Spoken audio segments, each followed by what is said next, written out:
یہ کیا خطبہ تھا؟ ہر نبی آتے تھے محمد عربی صلی اللہ علیہ وسلم کی تعریف بیان کرتے تھے۔ میرے عزیزوں، پھر کہتے ہو مولود کی محفل شرک و بدعت ہے۔ ان انبیاء کرام کو کیا فتویٰ دو گے جو نبی بازو بیٹھے ہیں اور ان کی تعریف میں وہ مدح سرائی کر رہے ہیں؟ اللہ رب العزت نے فوراً جبرائیل امین کو بھیجا اور فرمایا فتاب علیہ، اللہ نے تمہاری توبہ قبول کر لی۔ اللہ توبہ کے قبول ہونے میں اتنی سرعت، اتنی جلدی، اتنی تیزی اگر کسی نام کی وجہ سے ہے تو وہ محمد عربی صلی اللہ علیہ وسلم کی۔ اللہ تعالیٰ فرماتا ہے موسیٰ علیہ السلام سے اللہ نے بات فرمایا، ان کو کلام کرنے کا معجزہ دیا۔ وَكَلَّمَ اللَّهُ مُوسَىٰ تَكْلِيمًا، اللہ نے موسیٰ سے کلام کیا۔ عیسیٰ علیہ السلام کے متعلق فرمایا وہ روح القدس کے ذریعے سے ان کی مدد کی۔ عیسیٰ علیہ السلام کو اللہ تعالیٰ نے بعض نبیوں پر مقام بلند فرمایا۔ ابراہیم علیہ السلام کے متعلق قرآن کہتا ہے وَاتَّخَذَ اللَّهُ إِبْرَاهِيمَ خَلِيلًا، اللہ نے ابراہیم کو خلیل بنایا۔ خلیل کس کو کہتے ہیں؟ دوست کو۔ خلیل کس کو کہتے ہیں؟ دوست کو کہتے ہیں۔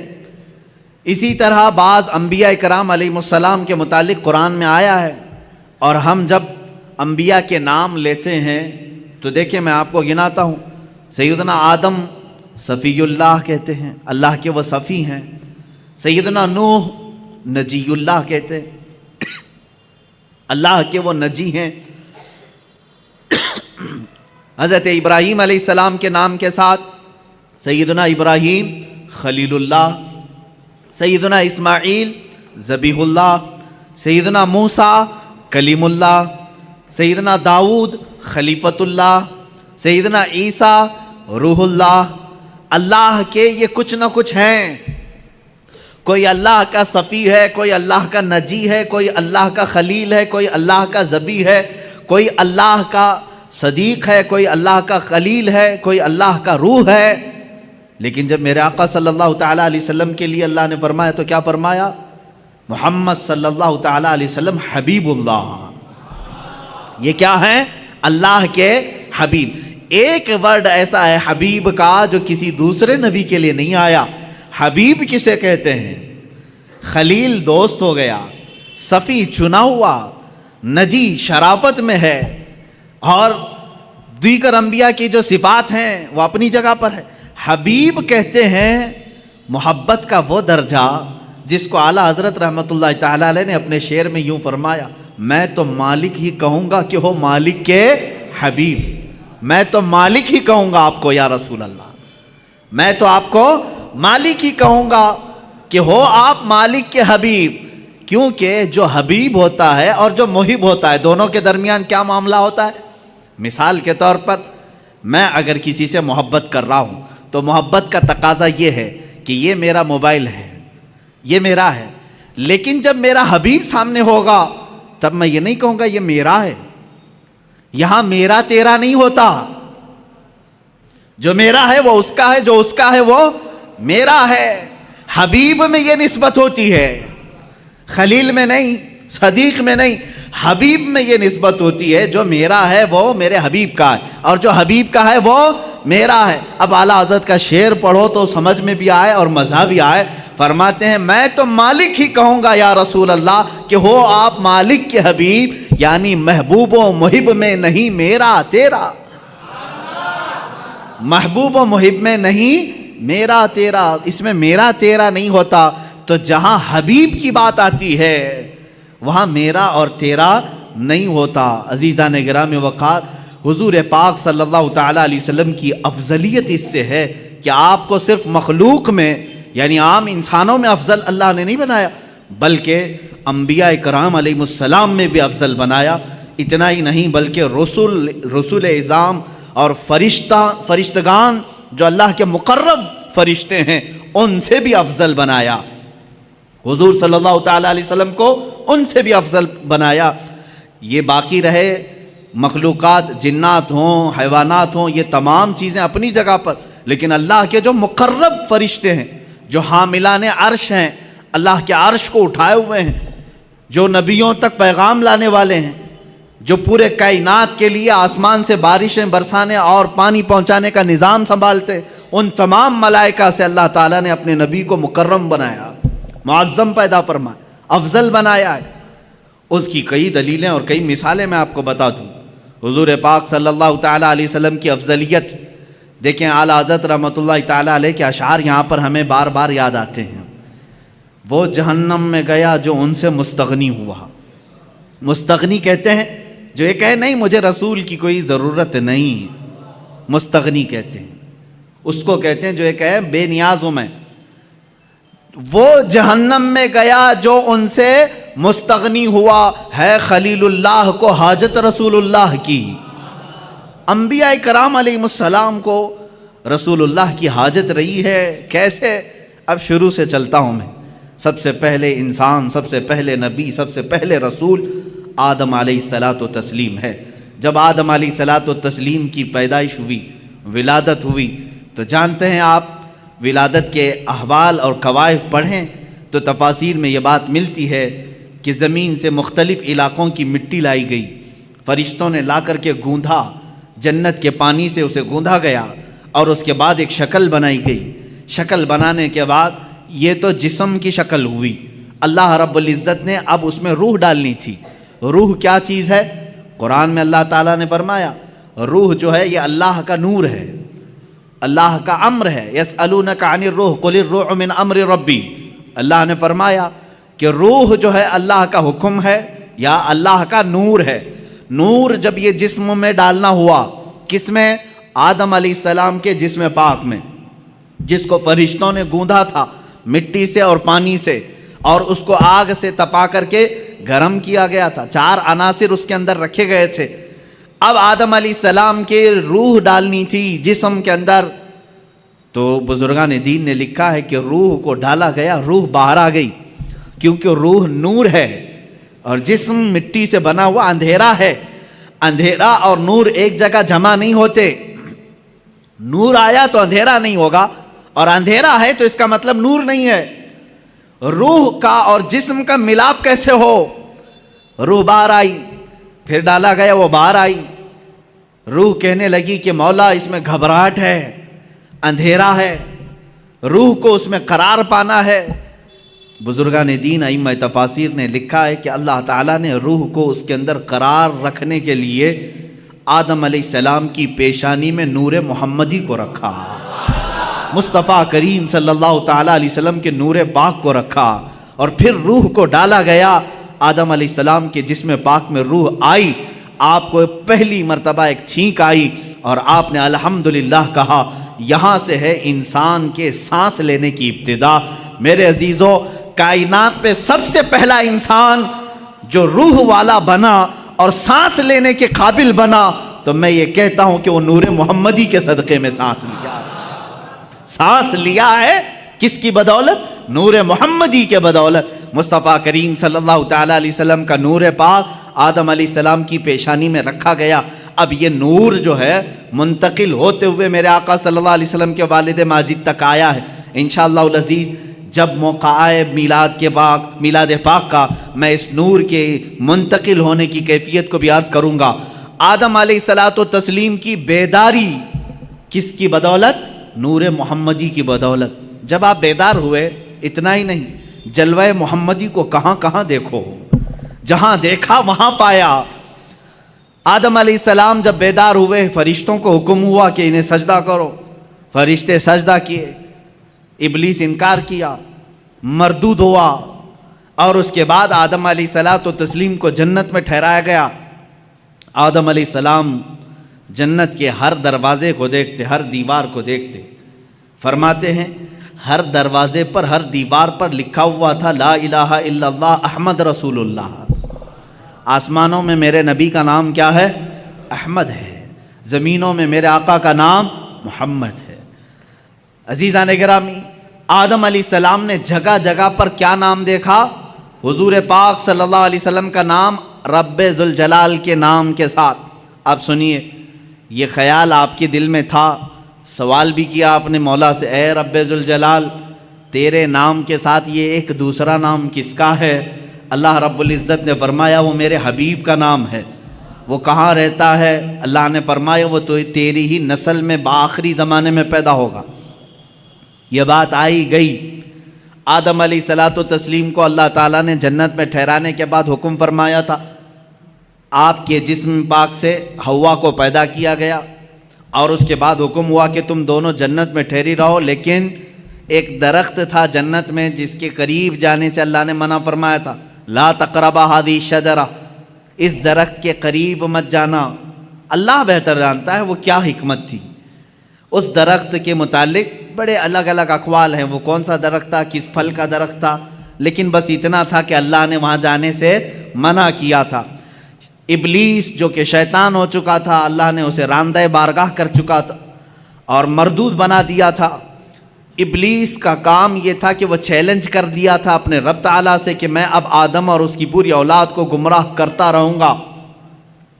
اللہ تعالیٰ نے فرمایا کہ تجھے قیامت تک کا موقع ہے، جتنے لوگوں کو گمراہ کر سکتا ہے کر۔ ابلیس وہیں سے ابتدا کرتا ہے، آدم علیہ السلام سے ہی وسوسے ڈالنا شروع کیا۔ فوسوس لہما الشیطان، قرآن میں ہے ان دونوں کو وسوسہ ڈالا شیطان نے، کس کو؟ آدم علیہ السلام اور حضرت حوا کو، ہماری ماں کو اور ہمارے باپ کو وسوسہ ڈالا، یہ کہہ کر کے کہ تمہیں معلوم ہے اس درخت کے قریب جانے سے کیوں منع کیا ہے تمہیں اللہ نے؟ انہوں نے پوچھا کیوں؟ کہا اگر تم یہ درخت کا پھل کھا لوگے الا ان تکونا ملکین او تکونا من الخالدین، اس نے کہا کہ اگر تم یہ پھل کھا لوگے تو یا تو بڑے معزز فرشتے بن جاؤ گے یا تو ہمیشہ جنت میں ہی رہو گے، اور جو نہیں کھاتا وہ جنت سے نکل جائے گا۔ ان کو ایسا لگا کہ جنت چھوڑنا نہیں چاہیے، تو ہو سکتا ہے انبیاء کرام علیہ السلام کی بات ہے، میں بڑے ادب سے یہاں کہوں گا، آدم علیہ السلام اور حضرت بی بی حوا کے درمیان بات چیت ہوئی، آخر کار وہ پھل کھا لیے، قریب بھی گئے، پھل کھا بھی لیے، اور اللہ رب العزت کا عتاب ہوا۔ اللہ نے فرمایا اب اترو، تم زمین پر جاؤ۔ زمین پر اتار دیا گیا، دونوں کو الگ الگ اتارا گیا۔ حضرت آدم علیہ السلام کو اللہ تعالیٰ نے سرندیب پہاڑ پر اتارا، بی بی حوا کو جدہ میں عرب کے علاقے میں اتارا، دونوں الگ الگ زندگی گزارتے رہے، لیکن آدم علیہ السلام کو اس پھل کے کھانے پر افسوس رہا، روتے رہے، توبہ کرتے رہے، بار الہ تو نے منع کیا تھا میں کھا لیا، تو مجھے معاف کر۔ آدم علیہ السلام سب سے زیادہ رونے والوں میں شمار ہوتے ہیں، اتنا روئے تھے کہ تقریباً 300 سال کا عرصہ گزر گیا تھا۔ آدم علیہ السلام نے بے انتہا آہو بکا کی اللہ کی بارگاہ میں۔ اب مجھے جو بات عرض کرنی ہے یہ پورے واقعے میں وہ اب حاصل کلام یہ ہے، آدم علیہ السلام 300 سال روتے رہے، جنت میں رہے، جنت سے اترے، زمین پر آئے، 300 سال رہے، روتے رہے، اللہ کی طرف سے کوئی پیغام نہیں، توبہ قبول ہوئی نہیں ہوئی اس کے متعلق کوئی اشارہ نہیں۔ 300 سال کے بعد خود اللہ قرآن میں فرماتا ہے ہم نے آدم کے دل میں ایک بات ڈال دی۔ وہ بات کیا تھی؟ فَتَلَقَّى آدَمُ مِن رَبِّهِ كَلِمَاتٍ، اللہ نے اپنے آدم علیہ السلام نے اپنے رب سے کچھ کلمات سیکھ لیے۔ وہ کلمات کیا تھے؟ آدم علیہ السلام 300 سال پہلے کی بات یاد کرنے لگے، جب اللہ نے میرے جسم میں روح ڈالی اور روح سے میں بیدار ہوا، جنت کی ہر کھڑکی ہر دروازے پر میں نے ایک نام دیکھا تھا میرے خدا کے نام کے ساتھ، یہ بات یاد آئی، وہی کلمہ یاد آیا، وہی کلمہ یاد آیا جو جنت کی ہر در و دیوار پر لکھا ہوا تھا۔ تب آپ نے عرض کیا اے مولا جس کا نام تو نے اپنے نام پاک کے ساتھ لکھا ہے، اگر وہ تیرا محبوب ہے تو اس کی بدولت میری توبہ کو قبول فرما لے۔ اللہ رب العزت نے فوراً جبرائیل امین کو بھیجا اور فرمایا فتاب علیہ، اللہ نے تمہاری توبہ قبول کر لی۔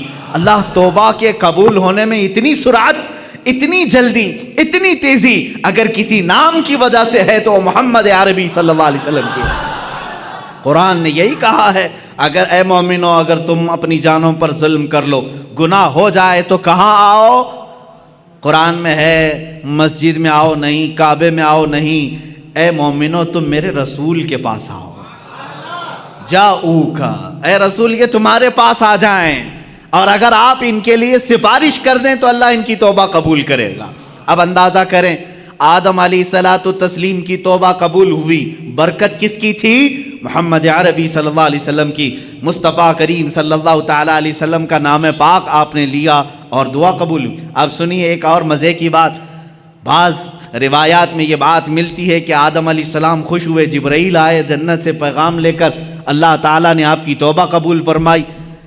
آدم علیہ السلام نے کہا وہ نام اتنی برکت والا، وہ نام اتنی عظمت والا، وہ نام اللہ رب العزت کی بارگاہ میں اتنے مقام و مرتبے والا، اے مولا اس نام پاک کی ذات اور اس کی ہستی کا ایک بار مجھے بھی تو دیدار کرا دے، ایک بار مجھے دیدار کرا دے۔ جو لوگ یہ کہیں کہ حضور پاک صلی اللہ علیہ وسلم کو 40 سال کے بعد نبوت ملی تھی، وہ یہ بات سنیں، ابھی دنیا وجود میں ہی نہیں آئی، کوئی بچے نہیں ہوئے آدم علیہ السلام کے، تب آدم علیہ السلام عرض کر رہے مولا اس شکل محمدی کو میں دیکھنا چاہتا ہوں جس کی بدولت میری دعا قبول ہوئی۔ اللہ تبارک و تعالیٰ نے آدم علیہ السلام سے فرمایا کہ تم اپنے دونوں انگوٹھوں کے ناخنوں میں دیکھو، یہ بیان کیا ہے کہ دونوں انگوٹھوں کے ناخنوں میں آپ نے دیکھا حضور پاک صلی اللہ تعالیٰ علیہ وسلم کا نور پاک ان کے انگوٹھوں میں رکھا گیا۔ آدم علیہ السلام نے بڑھ کر کے اس کو چوما اور اپنی آنکھوں سے لگا لیا۔ یہ ہمارا بھی آج طریقہ ہے۔ ظاہر سی بات ہے اصلی اولاد وہی ہے جو اپنے باپ کے طریقے پہ چلتی ہے۔ محمد صلی اللہ تعالیٰ علیہ وسلم، ہم کس کے طریقے پر چل رہے ہیں؟ باپ کے طریقے پر چل رہے ہیں۔ جو باپ کا نہ ہو اسے تکلیف ہو۔ ہم آدم علیہ السلام کی آل میں ہیں، اولاد میں ہیں، ہم اپنے باپ کے طریقے پر چل رہے ہیں۔ عزیزان گرامی وقار، مجھے یہاں پر افضلیت مصطفیٰ عرض کرنی ہے، میرے آقا صلی اللہ تعالیٰ علیہ وسلم کی بات میں کمپیر اور موازنہ کر کے نہیں دکھا سکتا، کیونکہ حضور صلی اللہ علیہ وسلم نے فرمایا اس طرح نہ کرو کہ ایک نبی کو گراؤ دوسرے نبی کو بڑھاؤ۔ سارے انبیاء کرام علیہ السلام نبوت اور رسالت میں برابر ہیں، لیکن کچھ خصوصیتیں اللہ نے ان کو عطا کی ہیں۔ اس کا مطلب یہ نہیں کہ ہم کسی بھی دوسرے نبی کی توہین کریں گے، ہرگز نہیں۔ ہر نبی کا اپنا مقام ہے، ہر نبی کا اپنا ایک مقام و مرتبہ ہے، لیکن میرے مصطفیٰ صلی اللہ علیہ وسلم کی شان پاک الگ ہے۔ اعلیٰ حضرت فاضل بریلوی رحمۃ اللہ تعالیٰ علیہ نے فرمایا ہے خدا کی رضا چاہتے ہیں دو عالم۔ ساری دنیا کس کی رضا چاہتی ہے؟ آپ کیا کہتے ہو، کیا چاہتے ہو؟ اللہ ہم سے راضی ہو جائے۔ کون نہیں کہتا؟ انبیاء کہہ رہے ہیں اللہ راضی ہو جائے، اولیاء کہہ رہے ہیں اللہ راضی ہو جائے، جنات کہہ رہے ہیں اللہ راضی ہو جائے، فرشتے کہہ رہے ہیں اللہ راضی ہو جائے، حتیٰ کہ نباتات، حیوانات سارے یہ کہتے ہیں اللہ راضی ہو جائے۔ خدا کی رضا چاہتے ہیں دو عالم، خدا چاہتا ہے رضائے محمد۔ یہ ہے میرے آقا کا مقام، خدا چاہتا ہے رضائے محمد۔ اب دیکھیں حضور پاک صلی اللہ تعالیٰ علیہ وسلم کی افضلیت پاک، حضرت بی بی رابعہ بصریہ رضی اللہ تعالیٰ عنہ سے پوچھا گیا قرآن میں کوئی ایسی آیت جو پوری امت کے لیے بہت حوصلے والی ہو، کون سی ہے؟ بعض لوگ یہ کہتے ہیں اللہ نے فرمایا لا تقنطوا من رحمت اللہ، تم اللہ کی رحمت سے نا امید مت ہو، فَإِنَّهُ يَغْفِرُ الذُّنُوبَ جَمِيعًا إِنَّ اللَّهَ يَغْفِرُ الذُّنُوبَ جَمِيعًا، اللہ بے شک سارے گناہوں کو معاف کرے گا۔ آیت ہے کہ نہیں حوصلہ دلانے والی؟ اللہ نے فرمایا اے لوگو اللہ کی رحمت سے نا امید مایوس نہ ہو، اللہ سارے گناہوں کو معاف کرے گا۔ بعض لوگ یہی کہتے ہیں یہ آیت ہے حوصلہ دلانے والی، بہت حوصلہ ہے، لیکن حضرت رابعہ بصریہ فرماتی ہے نہیں، میں سمجھتی ہوں ایک دوسری آیت ہے۔ پوچھا گیا وہ کون سی ہے؟ کہا سورہ والضحیٰ میں ہے، اللہ تعالیٰ نے فرمایا وَلَسَوْفَ يُعْطِيكَ رَبُّكَ فَتَرْضَىٰ، اے رسول ان قریب آپ کو آپ کا رب اتنا دے گا کہ آپ راضی ہو جائیں گے۔ کہا اس میں امت کی کیا بھلائی ہے؟ سوال کیا تھا؟ امت کے لیے، تمام انسانوں کے لیے حوصلے والی کوئی آیت ہے، بخشش والی کوئی آیت ہے؟ تو وہ بعض علماء نے کہا لا تقنطوا من رحمت اللہ، یہ آیت ہے رحمت کی، اللہ کی رحمت سے مایوس نہ ہو، اللہ سب گناہ معاف کرے گا۔ اس سے تو سمجھ میں آ رہا ہے کہ لوگوں کے گناہ معاف ہوں گے، لیکن رابعہ بصریہ فرما رہی ہیں نہیں، آیت یہ ہے رسول کو اللہ فرما رہا ہے اے رسول آپ کو اللہ اتنا دے دے گا کہ ان قریب آپ کو اتنا دے گا کہ آپ راضی ہو جائیں گے۔ تو اس میں تو رسول کی رضا کی بات ہے، یہاں تمام انسانوں کا کیا بھلا ہے؟ حضرت رابعہ بصریہ فرماتی ہیں اس لیے کہ ہمیں معلوم ہے رسول اس وقت تک راضی نہیں ہوں گے جب تک سب کی بخشش نہ ہو جائے، جب تک سارے ایمان والوں کی بخشش نہ ہو جائے تب تک رسول راضی نہ ہوں گے۔ یہ سب سے بڑی آیت رحمت ہے کہ رسول کی رضا جب تک نہ ہوگی اللہ دیتا رہے گا، دیتا رہے گا۔ عزیزان گرامی، افضلیت مصطفیٰ صلی اللہ تعالیٰ علیہ وسلم، انبیاء کرام کو جو مقامات ملے وہ اپنی جگہ پر ہے، اس لیے کہ شاعر نے کہا ہے کہ حسن یوسف دم عیسیٰ ید بیضاداری، آنچے ہمہ خوباں دارند تو تنہا داری۔ یا رسول اللہ صلی اللہ علیہ وسلم، یوسف کا حسن بھی آپ کے اندر ہے، عیسیٰ علیہ السلام کی قوت و طاقت جو آپ مردوں کو زندہ کرتے تھے آقا آپ کے اندر وہ بھی جمال ہے۔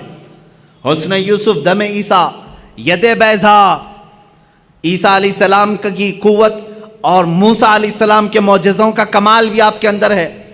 آنچ ہما خوباں دارند، یہ سارے نبی جتنے معجزے رکھتے تھے یا رسول اللہ تو تنہا داری، آپ کے اکیلے کے اندر وہ سب موجود ہیں، وہ ساری چیزیں اللہ نے آپ کو انعام میں عطا کی۔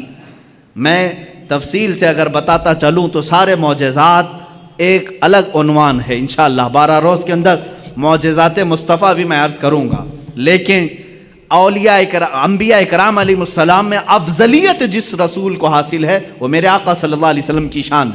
دیکھیں اللہ تبارک و تعالیٰ نے حضور اکرم صلی اللہ تعالیٰ علیہ وسلم کو اولین کا بھی سردار بنایا، آخرین کا بھی سردار بنایا۔ خود میرے آقا فرماتے ہیں آنا سید الاولین والآخرین، میں اولین کا بھی سردار ہوں، آخرین کا بھی سردار ہوں، اور یہی سرداری ہی تو ہے۔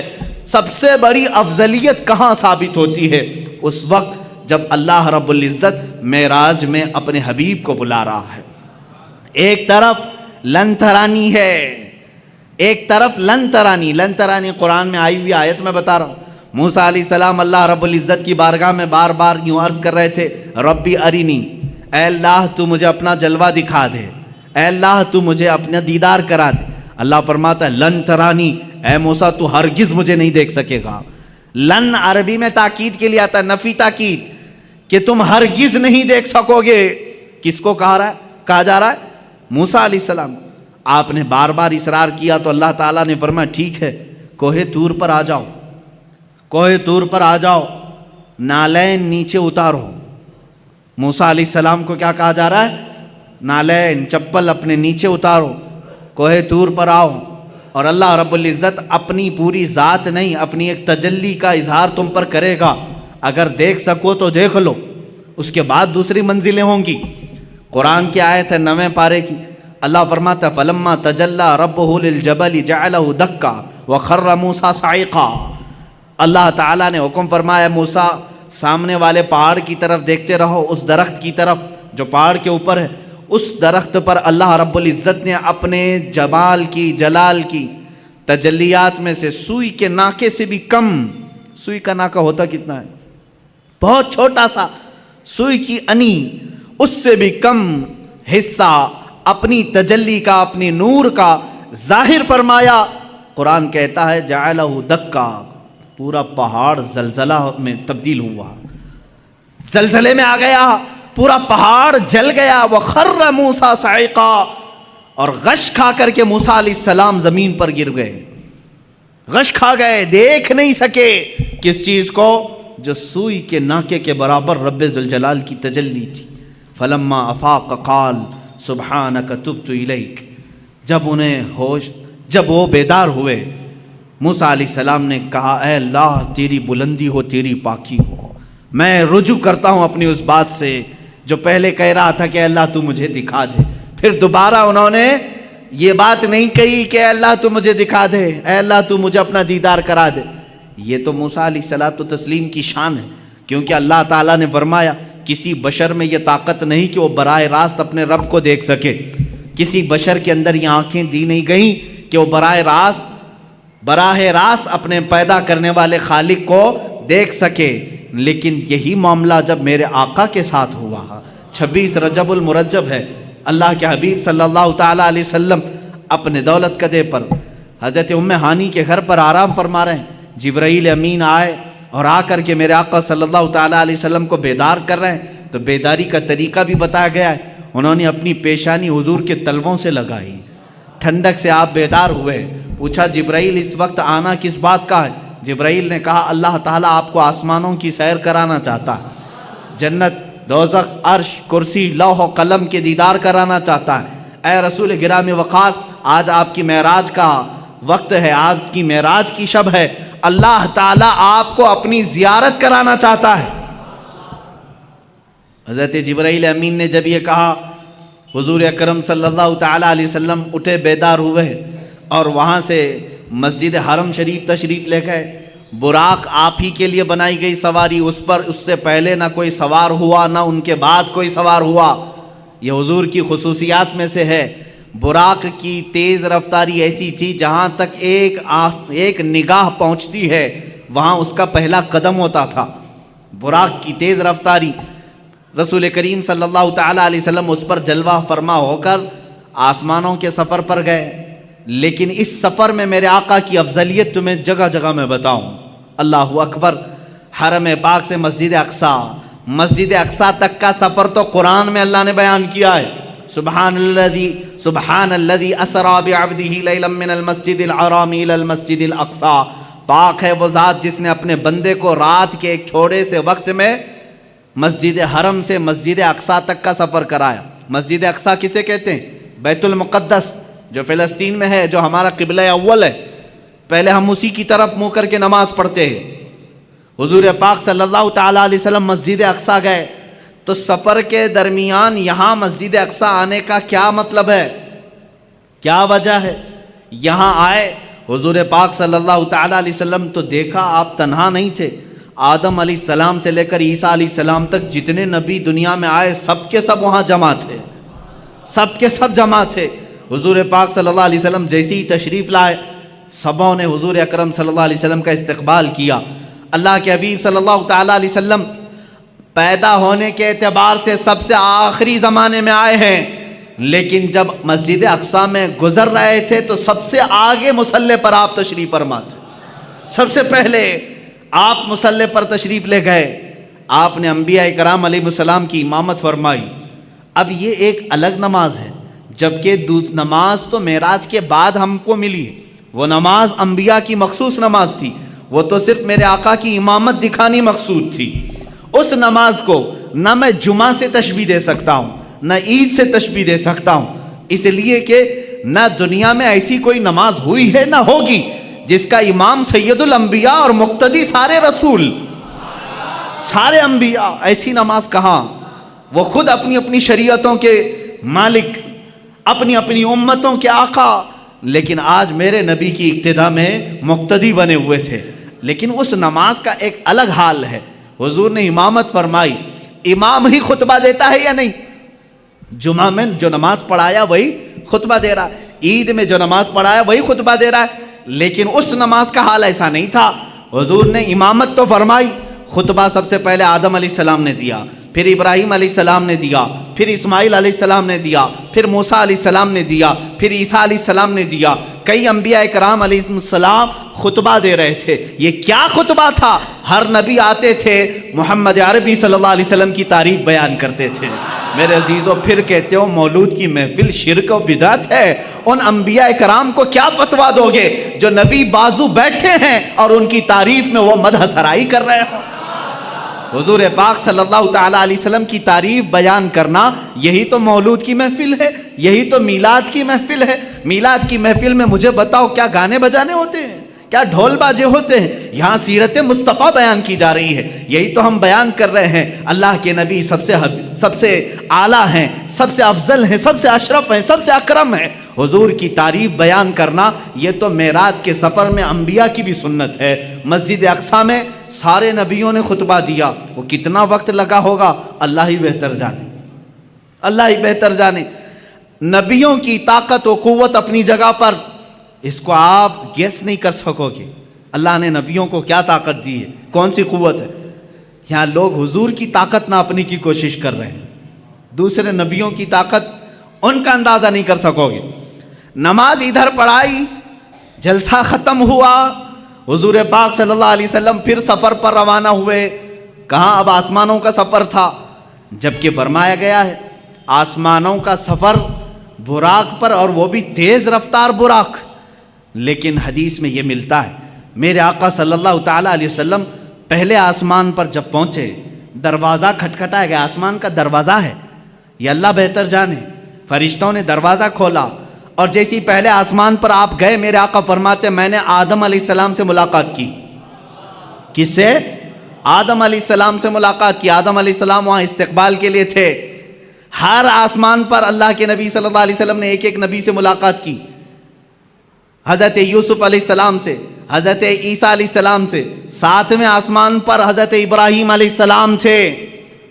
یہ ہر آسمان پر ایک ایک نبی سے ملاقات کی، اور ان نبیوں نے وہاں میرے آقا کا استقبال کیا۔